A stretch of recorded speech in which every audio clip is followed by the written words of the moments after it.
한 주간 새벽을 깨우시는 여러분 모두에게 하나님의 은혜가 함께 하실 줄 믿습니다.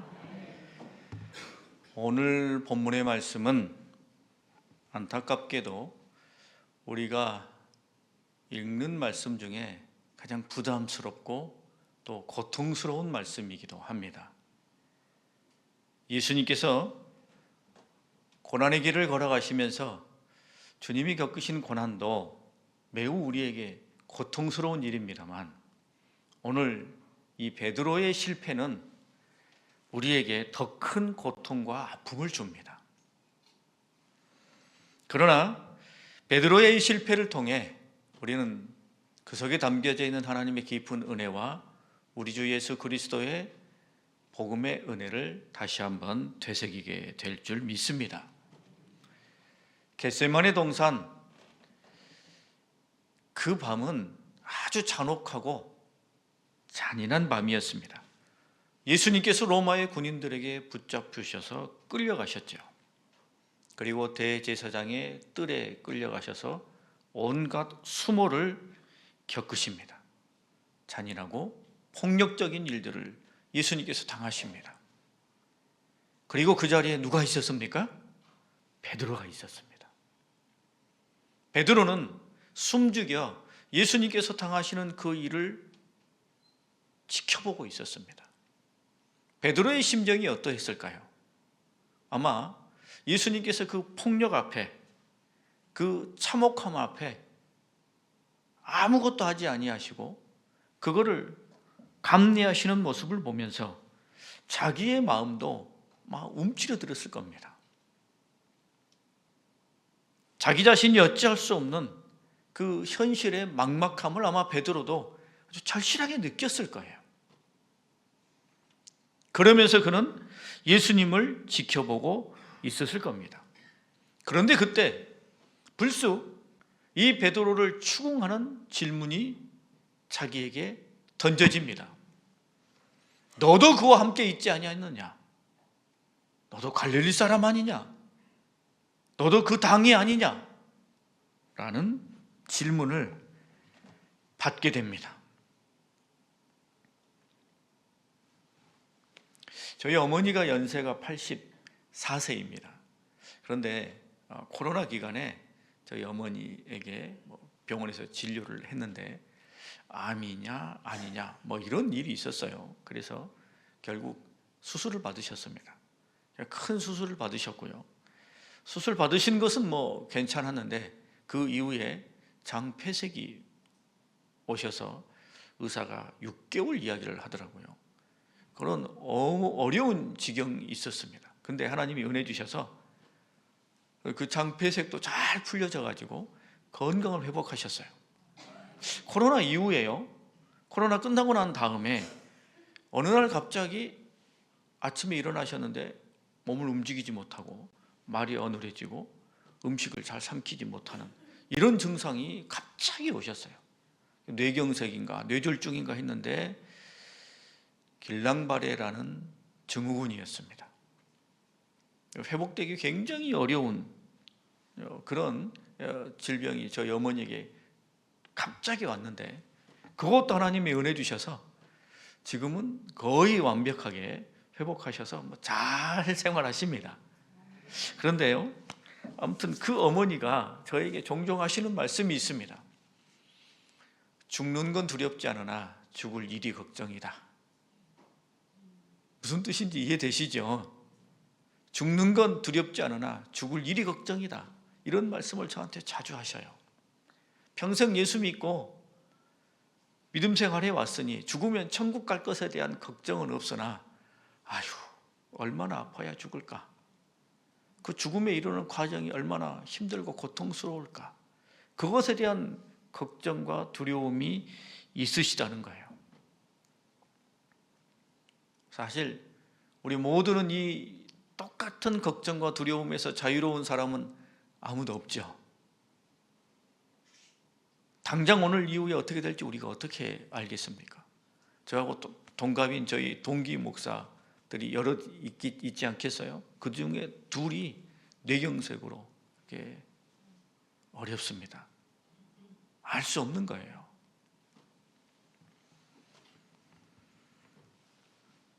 너도 그와 함께 있지 아니하였느냐? 너도 그 당이 아니냐? 라는 이 질문 앞에 베드로가 떠올린 건 뭘까요? 죽음입니다. 지금 예수님께서 군인들에게 온갖 수모를 겪으면서 지금 내몰려가고 계신 베드로가 지금 목도하였던 그 일, 충분히 예상하고 있었던 그 일, 죽음이 그에게 떠올렸던 거예요. 너도 그 당이 아니냐? 라고 해서 붙잡히면 나도 똑같이 예수님처럼 저런 수모를 겪고 저런 고통을 겪으면서 결국 나도 죽는 거 아닌가? 이 죽음에 대한 두려움과 공포가 베드로를 순식간에 얼어붙게 만든 것입니다.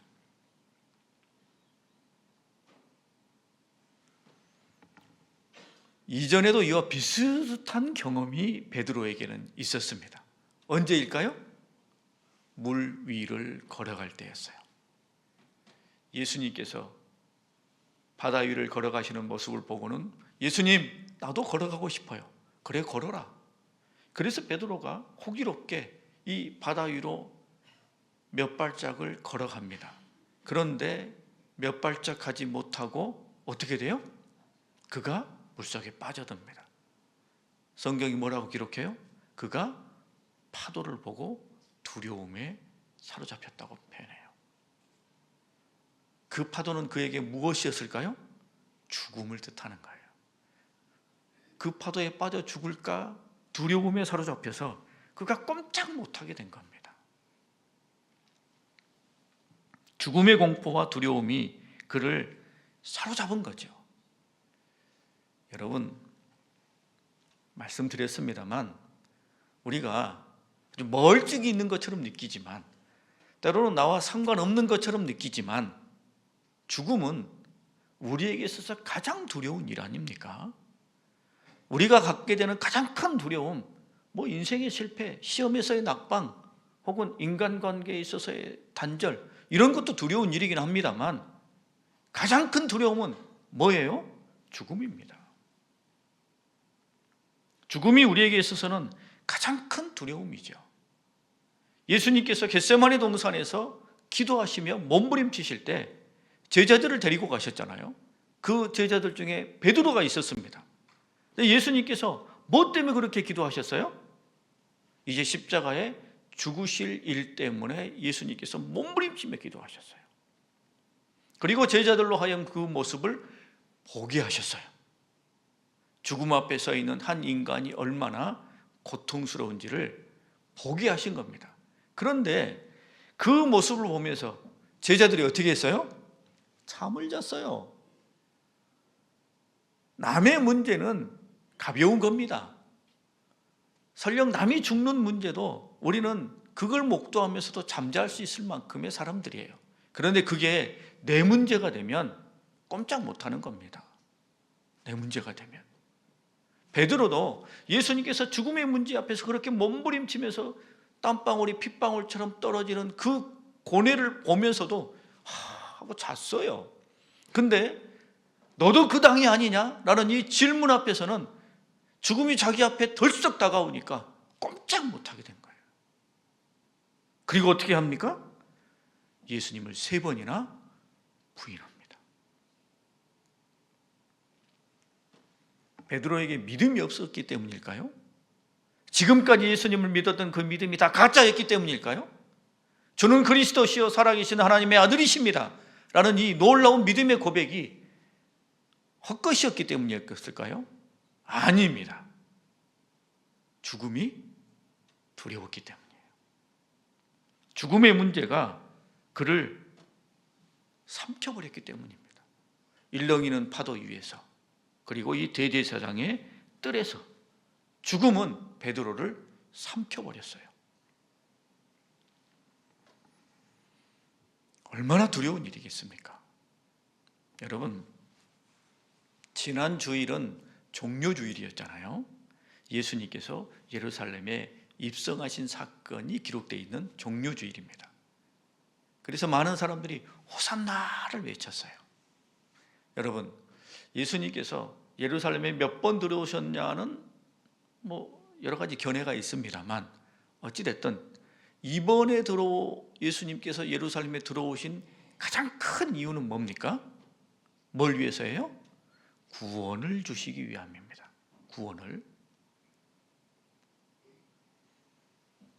주시기 위해서 예루살렘에 들어오시고 이제 이 고난의 길을 걸어가시는데, 여러분, 이 구원이라는 고상한 말 말고 그냥 생생한 표현으로 바꾸면 예수님 뭐 때문에 들어오신 거예요? 우리의 죽음의 문제를 해결해 주시기 위해 오신 거예요. 우리의 죽음의 문제를 해결해 주시기 위해 예수님께서 지금 예루살렘에 들어오신 겁니다. 그리고 이 사건 속에 베드로가 예수님을 3번 부인하는 이 참담한 사건이 일어나는 거예요.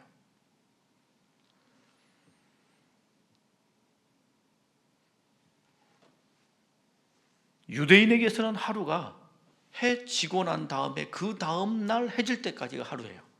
우리는 어젯밤은 어제고요, 12시가 넘으면 다음 날이죠. 근데 유대인들에게는 해가 지면 다음 날이에요.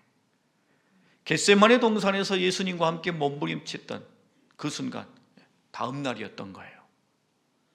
대제사장의 뜰에서 예수님을 3번 부인할 때 바로 그 날이었던 거예요.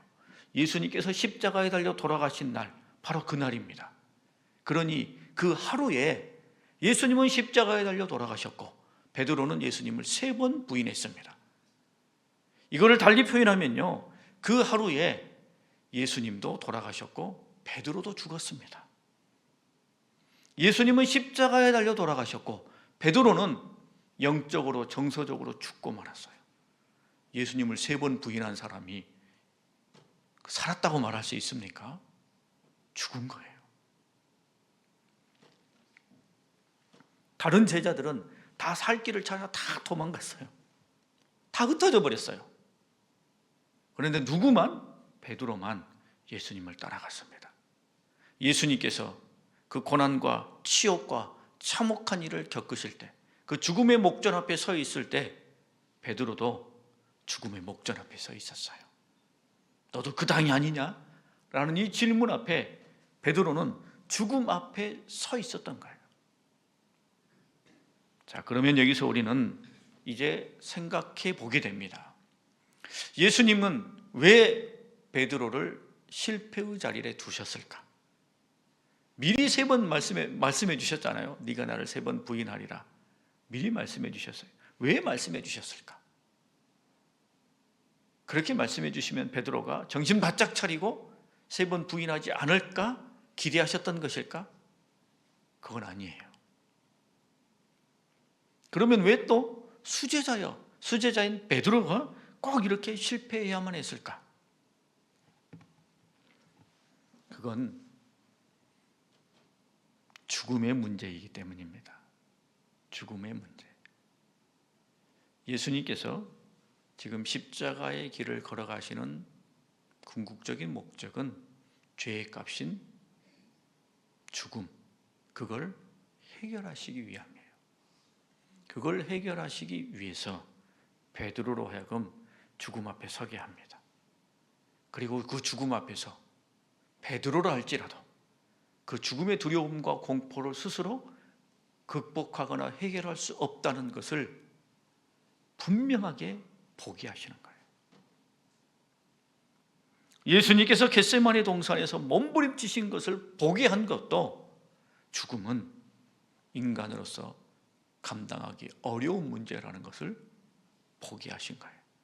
그리고 베드로 자신이 그 죽음 앞에 선 것을 통해 자신이 그렇게 가지고 있었던 놀라운 믿음의 고백도,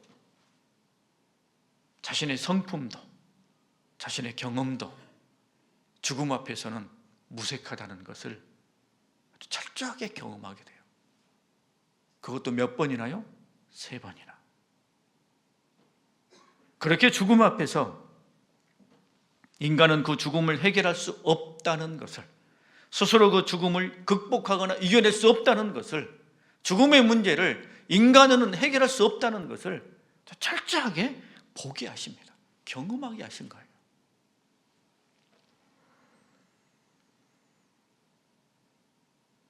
그리고 그 죽음의 문제는 누구만이요? 오직 예수님만이. 오직 예수님만이 그 문제를 해결해 주시고 생명의 길을 열어주신다는 것을 베드로에게 그리고 우리들에게 분명하게 보여주시고 가르쳐 주시기 위해서 예수님께서 베드로를 이 실패의 자리에, 죽음 앞에서의 실패의 자리로 베드로를 내어 던지신 거예요. 생각해 보십시오. 다른 제자들이 그랬다면 어떻게 될까요? 베드로 외에 다른 제자가 예수님을 3번 부인하고 죽음의 문제 앞에서 꼼짝달싹 못하고 두려워가지고 정신없는 소리를 하고는 예수님을 3번 부인해 버렸어요. 자, 그랬으면 어떻게 될까요? 베드로가 가만히 있었을까요? 베드로 성격에 가만히 있었을까요? 난리 났을 겁니다. 그래서 베드로인 거예요. 수제자, 예수님 다음 아닙니까? 우리의 질서적인 구조로 보면 예수님 다음이에요.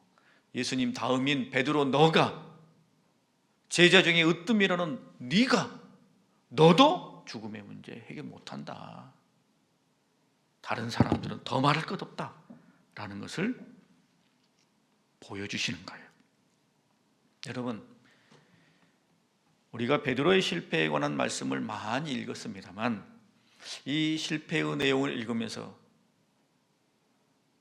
베드로를 비난할 수 있는 사람이 있습니까? 없어요. 베드로에게 손가락질할 수 있는 사람이 있습니까? 없습니다. 누가 할 수 있겠습니까? 그 자리에, 그 순간에, 그 상황 앞에 섰을 때 자신할 수 있는 분이 있으십니까? 죽음이 내 앞에 다가왔을 때 그 죽음의 문제를 내가 스스로 극복하고 해결할 수 있다고 자신할 수 있는 분이 있습니까? 없죠. 없습니다. 죽음 앞에 베드로는 철저히 실패했어요. 이제 그 실패의 자리에서 그는 예수님을 온전히 바라볼 수 있게 됩니다. 베드로의 실패는 단순한 낭패나 혹은 흑역사가 아니에요. 그것을 통해 베드로는 온전히 주님을 바라볼 수 있게 되는 성숙과 성장으로 다시 일어설 수 있게 됩니다. 껍질을 깨뜨리게 돼요. 자신의 실패 위에서. 예수님께서 부활하셨잖아요. 이제 주일날 예수님 부활하시잖아요. 예수님 부활했을 때 베드로 어떻게 했습니까? 베드로가 어떻게 했습니까? 예수님의 무덤에 가서 그 모습을 본 여인들은 엄청 기뻐했어요. 베드로는 어떻게 했어요? 가서 보기는 보나 아무 말 못해요. 예수님께서 그 밤에 제자들이 함께 모인 곳에 친히 나타나셨어요. 물론 도마는 없었어요. 누구는 있었어요? 베드로는 있었습니다. 그 자리에 예수님이 나타나셨어요. 베드로 아무 말 못합니다. 왜 그랬을까요? 예수님을 부인했으니까. 죽음의 문제 앞에 아무것도 할 수 없는 자기 자신의 모습을 철저하게 보았기 때문에 부활하신 예수님 앞에 베드로는 아무 말을 할 수 없었어요. 그리고 갈릴리로 내려갑니다.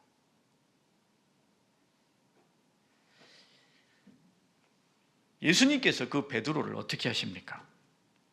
핀잔을 주시거나 책망을 하시거나 그를 매장하지 않으셔요. 수제자가 돼가지고 네가 그렇게 장담하더니 나를 3번이나 부인해? 그렇게 예수님께서 베드로를 매장하지 않으셨어요. 아니, 다시 이렇게 세우십니다. 다시 이렇게 세우셔요. 그의 실패의 자리에서 이렇게 세우셔요. 죽음의 문제 앞에 가장 연약한 인간의 모습, 그 벌거벗은 모습을 본 베드로를 이제 복음의 사역자로 다시 그를 일으켜 세우십니다. 그리고 주님의 놀라운 일을 감당케 하시죠. 여러분, 우리는 고난주간을 보내고 있습니다. 고난주간에 예수님께서 예루살렘에 들어오셔서 행하신 모든 일은 그전과는 다릅니다. 예전에 예수님께서 기적과 이적을 베푸신 것은 내가 하나님의 아들이야, 내가 그리스도야 라는 걸 보여내 주기 위함이었어요. 하늘나라 복음에 대해 말씀하신 것도 하나님의 뜻을 보여주기 위함이었어요. 그러나 이 고난주간에 예수님께서 걸어가신 모든 행보는 단 한 가지를 위한 거예요. 뭐예요? 구원을 이루기 위한 거예요. 구원을 위해서 주님께서 그 길을 걸어가신 겁니다. 그러니 여러분, 오늘 이 베드로의 실패를 보면서 우리에게 가장 처절하고 절박한 문제, 죄의 문제, 그 죄의 싹스, 그 죄의 결과물인 죽음의 문제, 우리가 극복하고 해결할 수 없기에 주님께서 그것을 대신 감당하시고 길을 열어주셨다는 것을 우리가 더 확실하게 붙잡아야 되는 줄 믿습니다. 우리의 심령 속에 이 구원의 확신이 견고해야 돼요. 언제든지 우리는 이 구원의 확신 위에 서 있어야 됩니다. 겉으로 신앙생활 50년 했던 100년 했던 그 안에 구원의 확신이 없으면 아무것도 아닌 거예요. 내가 이 세상에서 성공하고 많은 것을 가지고 있다 한들 내 안에 구원의 확신이 자리 잡고 있지 않는다면 나는 언제든지 넘어지게 되는 겁니다. 주님께서 우리에게 주시고자 하시는 가장 놀라운 건 인생의 성공이나 혹은 건강의 완전함이 아니라 구원입니다. 구원. 그리고 그 구원은 생생한 표현으로는 죽음의 문제를 해결해 주시는 거예요. 우리가 살아가는 오늘의 인생의 삶 속에서 우리가 얻고 싶은 것도 많고 누리고 싶은 것도 많습니다. 올라가고 싶은 자리도 많습니다. 그렇기 때문에 제한된 시간 안에 있으니 우리는 더 안달나고 마음이 초조합니다. 그러나 오늘의 이 시대 속에서 우리가 걸어가야 할 길은 믿음의 길, 구원의 길입니다. 주님께서 당신이 십자가에 달리시고 그리고 당신의 수제자 베드로 하여금 직면하게 하셨던 그 죽음, 그 죽음의 문제를 친히 담당하시고 우리에게 영원의 생명의 길을 주신 것을 여러분 언제나 마음속에, 심령 속에, 삶 속에 든든하게 품으시고 그렇게 믿음의 길을 걸어가시는 우리 모두가 될 수 있기를 바랍니다. 기도하겠습니다. 하나님 아버지의 은혜를 감사합니다. 주님께서 우리를 위해 십자가 고난의 길을 걸어가심, 우리에게 죄의 값을, 사망을 해결해 주시고 영원한 생명을, 저 천국을 우리에게 주시고자 하시는 주님의 그 값진 은혜의 행보임을 우리가 잊지 않게 하여 주시옵소서. 주님은 우리를 살리고자 우리에게 영원한 구원을 주시고자 그 십자가의 길을 걸어가셨는데 우리는 온통 세상적인 것에 관심을 두어 하나님께, 주님께 이것 받고 저것 받고 이것 누리고 저것 응답받는 세속적인 것에만, 이 세상적인 것에만 우리의 마음을 두어 언제든 내 마음 깊은 곳에 있는 구원의 것을 놓쳐버리는 어리석은 믿음의 길을 걷지 않게 하여 주시옵소서. 주님께서 우리에게 허락해 주신 그 죽음의 놀라운 은혜와 섭리를 깨달아 이제 구원받은 하나님의 백성으로 세상을 두려워하지 아니하고 내가 만나는 여러 사건과 환경 속에서 오히려 구원의 든든함과 견고함 속에서 주저하지 아니하고 믿음의 길을 걸어가는 우리 모두가 되게 하여 주시옵소서. 겸손함으로 주님 앞에 엎드리며 하나님의 은혜를 구합니다. 주여 우리를 불쌍히 여겨주시고 긍휼히 여겨 주시옵소서. 우리의 연약한 믿음이 생생하게 살아나게 하여 주시고 우리의 모든 믿음의 발걸음을 통하여 주님 영광 받아 주시옵소서. 우리가 걷는 모든 길 좌로나 우로나 치우치지 않게 해주시고 주께서 허락해 주신 그 믿음의 정도를 걷게 하시며 언제나 우리가 눈을 들어 저 천국 바라보며 오늘 이 땅에서의 삶을 살게 하여 주시옵소서. 때때로 세상의 유혹과 미혹이 우리를 둘러엎지만 주의 생명의 말씀이 우리 발에 등불이 되어 아버지 우리가 갈 길을 잃지 않고 살아가는 놀라운 믿음의 여정이 되게 하여 주시옵소서. 우리를 사랑하시며 우리에게 필요한 것을 살피시며 언제나 우리와 함께 하시며 우리에게 가장 좋은 것으로 덧입혀 주시는 주님의 은혜로 함께 하실 것을 굳게 믿사오니 하나님이여 선히 인도하여 주시옵소서. 감사를 드리오며 예수님의 이름으로 기도합니다. 아멘. 이제는 우리 주 예수 그리스도의 놀라우신 은혜와 하나님 아버지의 크고 극진하신 사랑과 성령님의 감화 감동 충만 역사하심이 주님께서 나를 위해 십자가의 그 길, 나의 죄와 그 죄의 싹신 죽음을 해결하기 위해 그 길을 걸어가심을 더욱 분명히 보고, 그렇게 하게 주신 구원을 내 심령 속에, 내 삶 속에 든든히 담아 어떤 환경과 어떤 처지 속에서든 그 구원의 싹을 잊어버리지 아니하며 믿음의 정도를 힘있게 걸어가기를 소망하며 다짐하는 우리 모든 믿음의 권속들 위해, 삶의 현장과 가정과 일터 위에, 기도하는 제목들과 사랑하시는 교회 위에 함께 하옵시기를 간절히 축원하옵나이다. 아멘.